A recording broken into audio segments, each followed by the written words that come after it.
Son of God and my brother, this is your awakening. Say my mind and you don't die. And today's teaching is the function of time. And now the reason why you're afraid of this course should be apparent.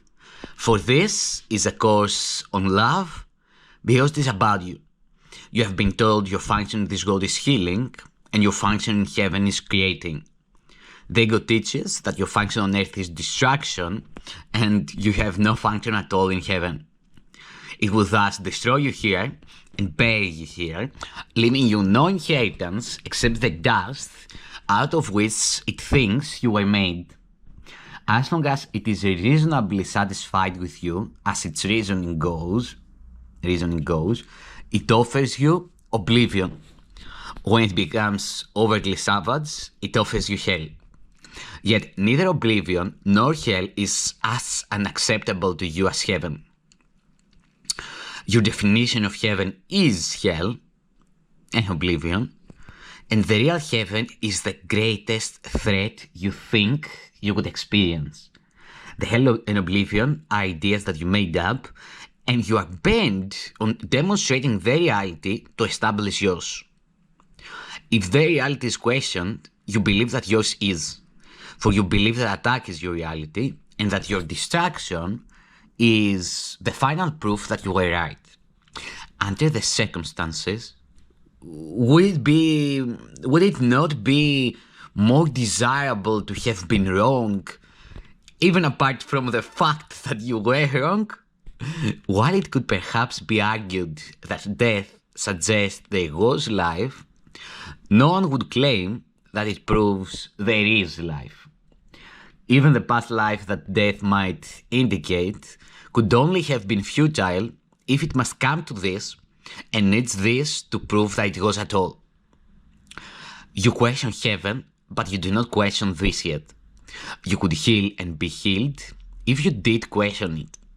And even though you know not heaven might not be more desirable than death, and even though you know not heaven, might it not be more desirable than death? You have been as selective in your questioning as in your perception. An open mind is more honest than this.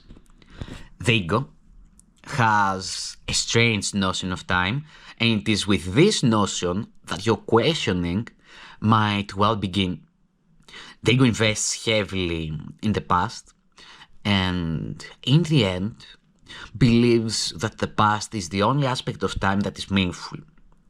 Remember that its emphasis on guilt enables it to ensure its continuity by making the future like the past and thus avoiding the present. By the notion of paying for the past in the future, the past becomes the determinant of future, making them continuous without an intervening present. For the ego regards the present only as a brief transition to the future, in which it brings the past to the future by interpreting the present in past terms. Now has no meaning to the ego. The present merely reminds it of past hurts, and it reacts to the present as if it were the past. The ego cannot tolerate release from the past, and although the past is over, the ego tries to preserve its image by responding as if it were present. It dictates your reactions to those you meet in the present from a past reference point, obscuring their present reality. In effect, if you follow the ego's dictates, you will react to your brother as though he were someone else, and this will surely prevent you from recognizing him as he is. And you will receive messages from him out of your own past, because by making it real in the present, you are forbidding yourself to let it go. You thus deny yourself the message of release that every brother offers you now. The shadowy figures from the past are precisely what you must escape.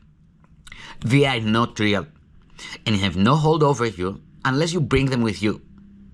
They carry the spots of pain in your mind, directing you to attack in the present in retaliation for a past that is no more. And this decision is one of future pain. Unless you learn that past pain is an illusion, you are choosing a future of illusions and losing the many opportunities you could find for release in the present. The ego would preserve your nightmares and prevent you from awakening and understanding their past. Would you recognize a holy encounter if you are merely perceiving it as a meeting with your own past? For you would be meeting no one, and the saying of salvation which makes the encounter holy would be excluded from your sight. The Holy Spirit teaches that you always meet yourself and the encounter is holy because you are. The ego teaches that you always encounter your past, and because your dreams were not holy, the future cannot be, and the present is without meaning. It is evident that the Holy Spirit's perception of time is the exact opposite of the ego's.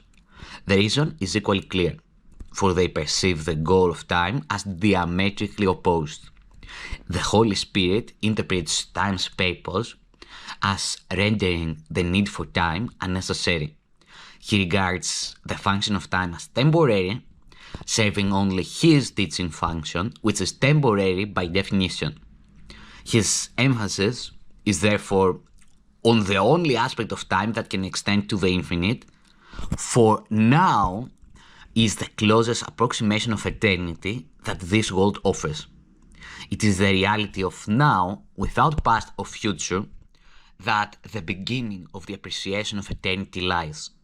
For only now is here, and only now presents the opportunities for the holy encounters in which salvation can be found. The ego, on the other hand, regards the function of time as one of extending itself in place of eternity, for like the Holy Spirit, the ego interprets the goals of time as its own. The continuity of past and future under its direction is the only purpose the ego perceives in time, and it closes over the present so that no gap in its continuity can occur. Its continuity then would keep you in time, while the Holy Spirit would release you from it. It is his interpretation of the means of salvation that you must learn to accept if you would share his goal of salvation for you. You too will interpret the function of time as you interpret yours. If you accept your function in the world of time as one of healing, you will emphasize only the aspect of time in which healing can occur. Healing cannot be accomplished in the past. It must be accomplished in the present to release the future. This interpretation ties the future to the present and extends the present rather than the past. But if you interpret your function as distraction, you will lose sight of the present and hold on to the past to ensure a destructive future. And time will be as you interpret it, for itself, it is nothing.